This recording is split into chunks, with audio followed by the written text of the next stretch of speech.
Hello, welcome to this video that is going to be another volume 1 try vlog.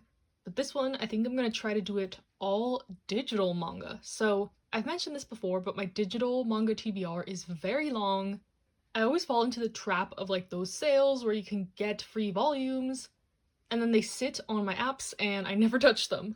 I think I tallied it up and I have about 50 digital volume 1s I haven't read. Like, this is just an example of some of the stuff I have on my Nook Barnes & Noble app. But yeah, I've been reading more digital manga lately because I've been reading Tokyo Revengers on K-Manga. I am here, volume 204. I caught up with the physicals and I just had to know what happened next, so I've been slowly chugging along. And since I've been reaching for my iPad more often now, I already have actually read some volumes, so let's talk about those first. I read them all on this app called Hoopla, which is through my library, and they have pretty much all of Tokyopop's catalog for some reason, and I've kind of been feeling crappy lately, so I just wanted some kind of mindless fluff short reads, and that's exactly what I got here. The first series I decided to try out was My Coworker Has a Secret. I read volumes 1 and 2, that is the complete series. This one is a office romance josei about a girl that is really trying to hide that she is a fangirl of this actor.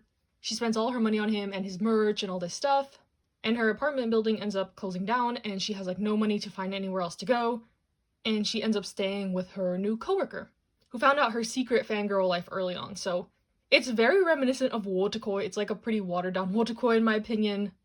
Wasn't anything amazing, but it was a fun 2 volumes. The characters were cute and likable, but I've seen this concept done better, so it didn't blow me away. And then next I tried some BL Tokyopop one-shots, which is a little bit out of my comfort zone. I don't read a lot of explicit material, and I know that most of these do have some of that. So the first one I tried was Delivery for You, which is about this kind of otaku guy who keeps buying stuff so he can see the handsome delivery man that comes to bring the packages. And this one was actually quite cute. I like the characters, I like their dynamic. I would read more of this. I wish it was longer, that's why I only rated it a 7 out of 10. But yeah, it was cute. It delved into a little bit more of their insecurities and stuff like that than I would have expected in just a short little one-shot like this. So I would recommend this if you could get your hands on it through your library or something. Next, probably my least favorite of the bunch that I read is Replay. This is a childhood friends one. They're both on the baseball team in their last year of high school, and now that baseball's over, they're kind of trying to move on into college, the next phase of their life and stuff. But baseball was the main thing tying their relationship together, so it's where do we go from here? And I thought this one was okay. I didn't really connect with the characters, and it felt a little rushed to me. This one I think could have been fleshed out a couple more volumes. But yeah, thought this one was okay. Nothing special, even though I am a sucker for sports and childhood friends to lovers tropes, so on paper it was perfect for me, but it just kind of fell flat. And then the last one I read is Puppy Love, and this was my favorite out of the 3 one-shots that I read. Definitely bumped up by the fact that the dogs in this and the pets were so cute. I don't think I've ever seen a cuter animals in manga type thing. Basically, this guy is a super stressed out office worker, and he just ends up going to a pet shop one day and is immediately healed by the cute puppies. And he befriends one of the employees there, and it turns out they have kind of a connection from the past. It has a tiny smidge of fantasy elements, which I wasn't expecting in this. But yeah, super cute. The art style was super cute, the animals super cute. The story itself was just whatever, but it was very aesthetically pleasing and cute, so I would recommend this. And yeah, I guess I'll be back if I get to read more digital volume 1s anytime soon. I'm actually leaving for Chicago for work tomorrow, so I'll have my iPad, and hopefully I can knock some of my digital TBR down, but no promises. I've been just so stressed out and overwhelmed with a lot of stuff lately, so I feel I'm really dropping the ball on my videos and stuff lately, especially for December, which is the big month where I can do all my end of the year stuff. But as you can see, I literally am reading stuff that's kind of weird for me to be reading just because I needed a brain break, and that's what this provided. These little series and short ones were definitely nice, and I think I'm going to be checking out more through my library, even though I should be reading the TBR that I own, but we're not going to talk about that. Okay, hello, I am back. I apologize for the way I sound. I am getting over a sickness. It's actually been 2 weeks since I've been back from my trip, but I'm finally back to recap some of the digital reads I have read. So first, I read volume 1 of Nina the Starry Bride. So this is one that had like a lot of hype when it was announced to be coming in English. I know the physical release is already out, and this year especially I've been getting into a lot of like fantasy, action, political type manga, so I figured this would be right up my alley. And I thought this first volume was good. It was pretty cute. It's about this girl who kind of gets kidnapped by the like royal family because her eyes look exactly like the princess's, and the princess has passed away, but they don't want anyone to know about it, so she's kind of taking over. Kind of the same premise as Prince Freya, but I like the characters so far. The art is gorgeous. I mean, you could pretty much tell from like the cover art. I'm not sure how I feel about this guy like being a potential love interest because he's like pretending to be her brother basically, but we'll see how it goes.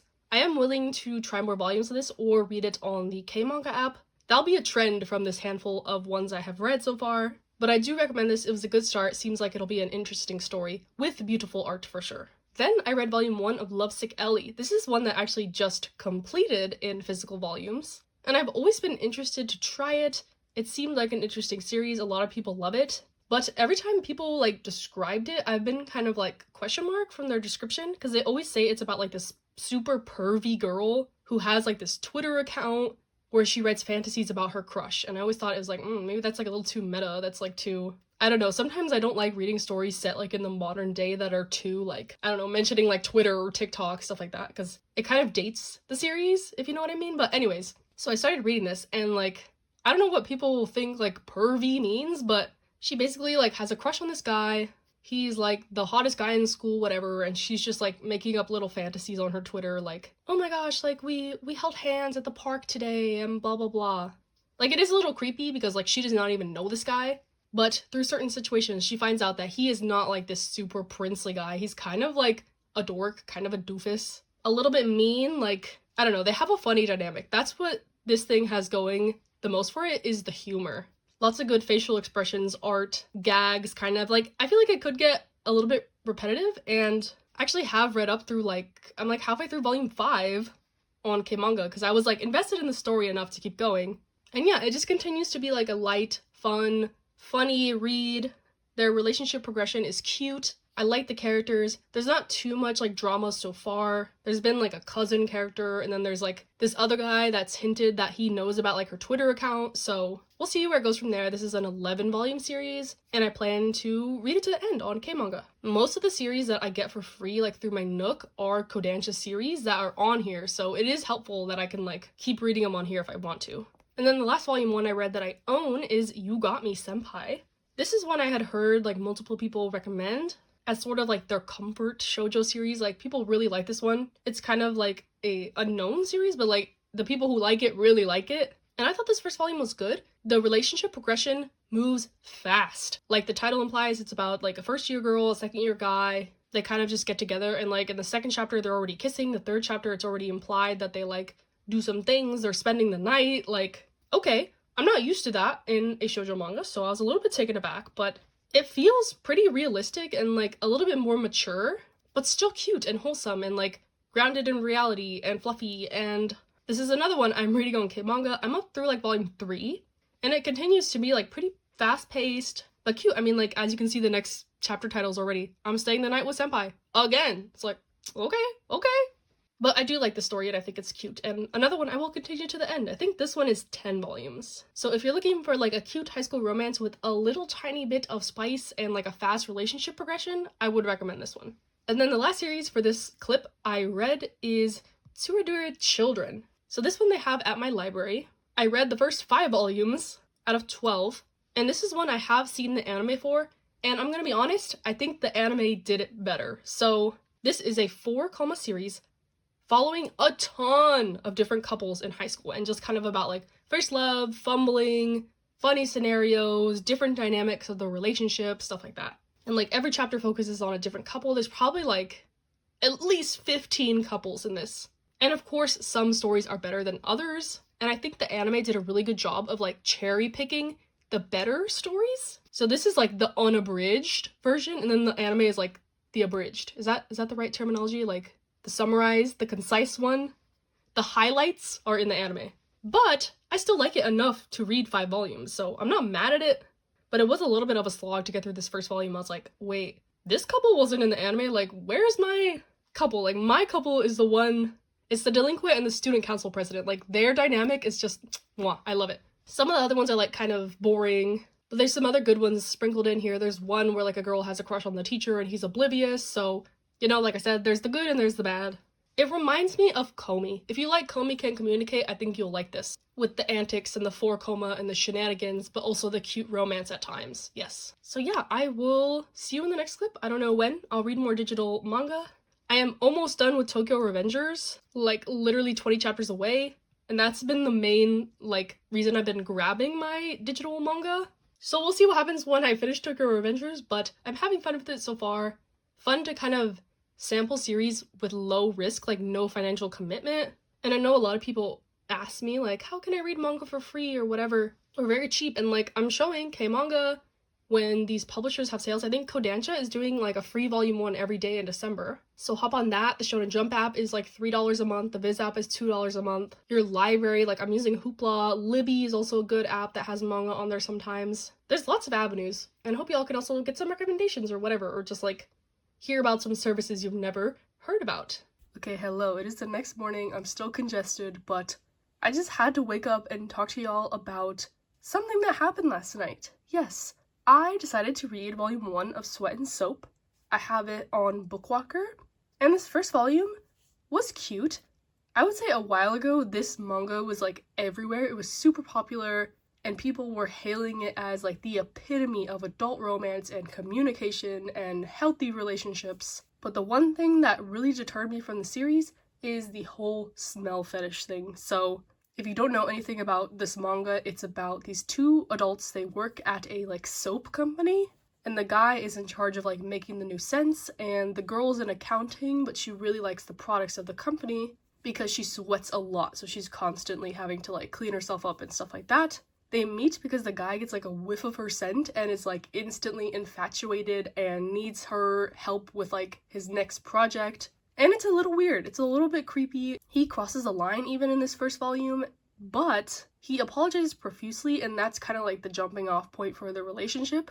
And I will say, I get the hype. So after I read this volume 1, I went to K-manga and they had the first 3 volumes for like completely free to read. So I read all those, and then I immediately went to buy all the physical volumes. So if you can tell from that, I'm like clearly really into the series. This video is devolving into way more than like a 1 volume try. But yeah, I get the hype. They are, like everyone says, a really like healthy adult couple. They communicate. Their situations are like realistic and relatable to someone who is around the same age as like the female main character. She's 26 and the guy is 29.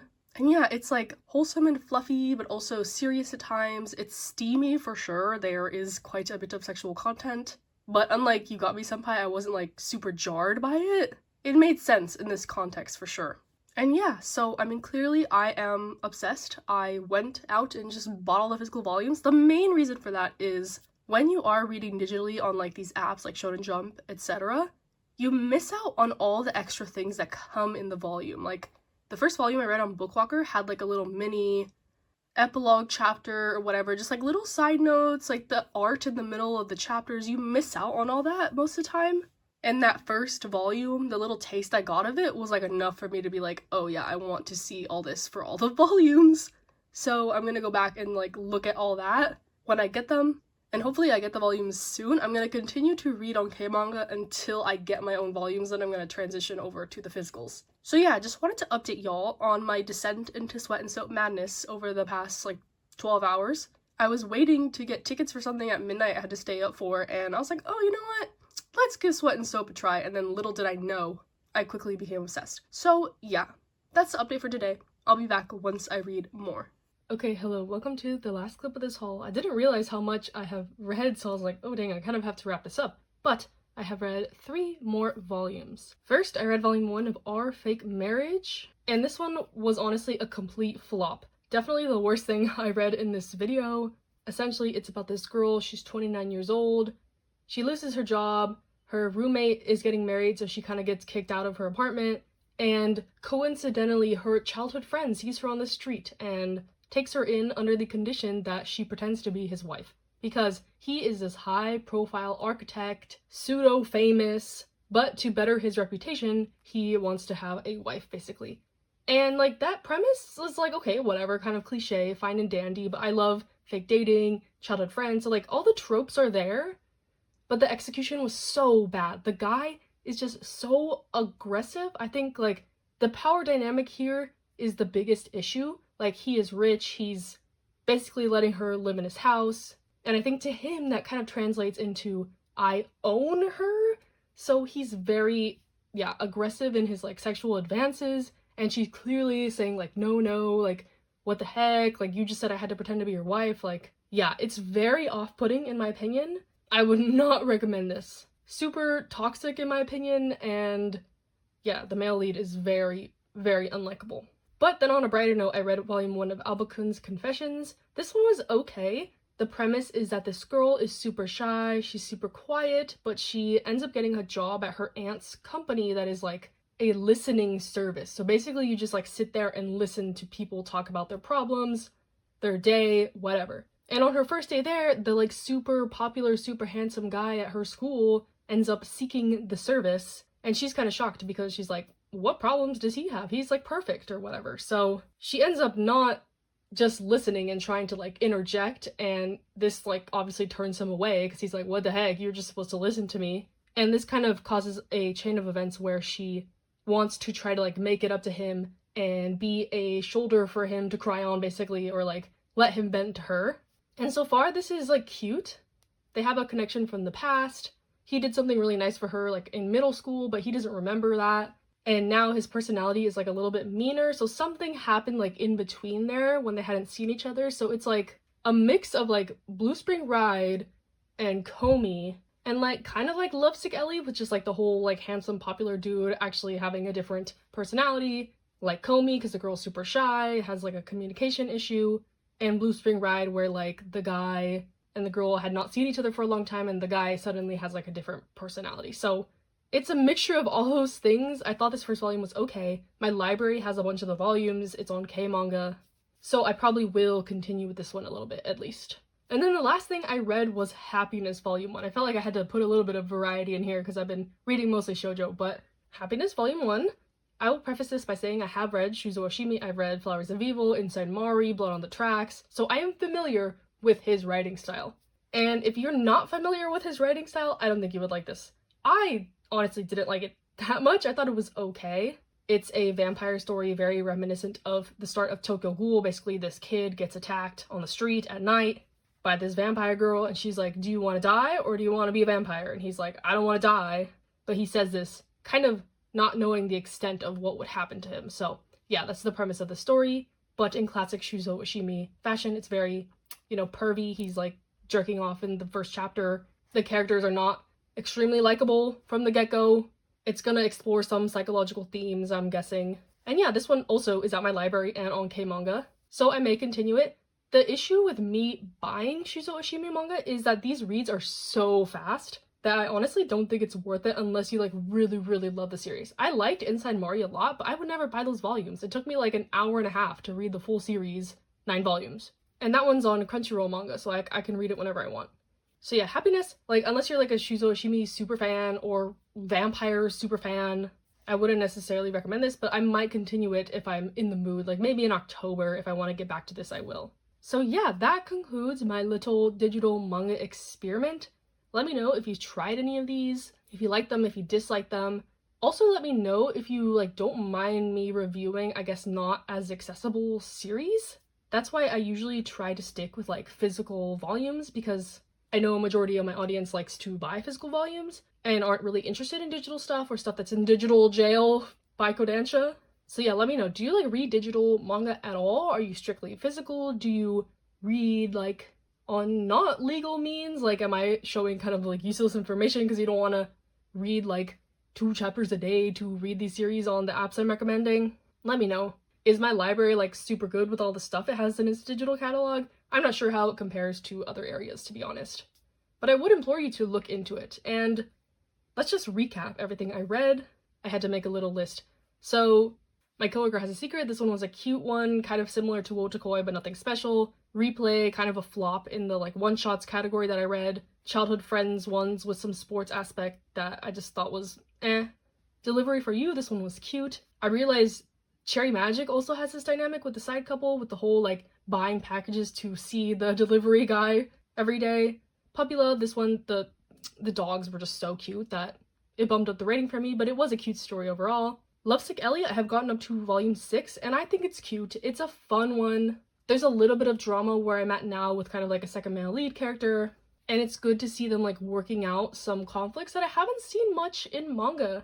The main character Ellie, she's like just starting to learn how to like make friends and be social because she's been so locked up in this like online world of her Twitter, and it is exploring those themes of like, how do I make friends? How do I manage friendships? What's the like appropriate way to resolve these conflicts? And she meets another character who's kind of also like in the online world and he doesn't have any friends. So I think it has some interesting discussions in it that I wasn't expecting. Nina the Starry Bride, this one was cute, good start for a like political fantasy action romance series. I will continue this one, maybe when I finish Lipstick Ellie and You Got Me Senpai. Then I read 200 Children 1 through 5. This one is a cute 4-coma, kind of brainless romance one. If you like something like Komi, I would recommend it. I would say I like about half the couples in this series, but like I said, there are a ton of couples. So there's something for any dynamic you might like in there.